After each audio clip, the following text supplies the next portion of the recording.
I'm Tom Young, author of the World War II novel Silver Wings, Iron Cross. In this video, I'd like to tell you a little about the story behind the story. Nowadays, a lot of people don't realize some of the fiercest naval combat of World War II took place very close to mainland American shores. People on the outer banks of North Carolina sometimes saw the flames of stricken vessels burning in the night. During the Battle of the Atlantic, U-boats tried to choke off critical supplies bound from North America to Great Britain. The German Navy, or Kriegsmarine, sent thousands of freighters and tankers to the bottom of the ocean. One of the early scenes in my novel involves a German U-boat as the crew makes a desperate attempt to survive depth charges from an Allied destroyer. Years ago, I got a chance to see the evidence of that kind of naval battle up close.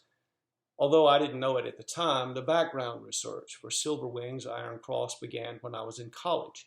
As a member of the UNC Chapel Hill Scuba Club, I dived on the wreck of the U-352, a German sub sunk by the U.S. Coast Guard cutter Icarus on May 9, 1942. She rests in 110 feet of water, 26 miles off Morehead City, North Carolina. Of her 48 crew members, 15 perished. The survivors spent the rest of the war as prisoners. I explored that U-boat for every minute the time depth tables allowed.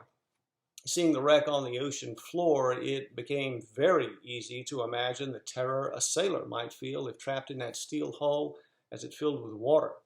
Suddenly, the past was no longer a faraway country. It was something real right there in front of me, and I wanted to know more. Eventually, I found a fascinating memoir written by a former U-boat commander. In his book, Iron Coffins, the late Herbert Werner offers a beautifully written account of the German side of the Battle of the Atlantic.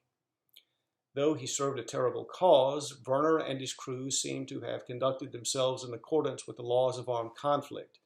As it happens, he was allowed to move to the U.S. after the war. He died in 2013 in Florida. The U-boat that I visited still draws history-minded divers. It's a site one should approach with respect. In fact, the wreck of the U-352 is now on the National Register of Historic Places. I'm Tom Young, author of the novel Silver Wings, Iron Cross. This year brings the 75th anniversary of the end of World War II, and I'd like to encourage folks to read up on the history. The best way to honor the greatest generation is to learn what they did.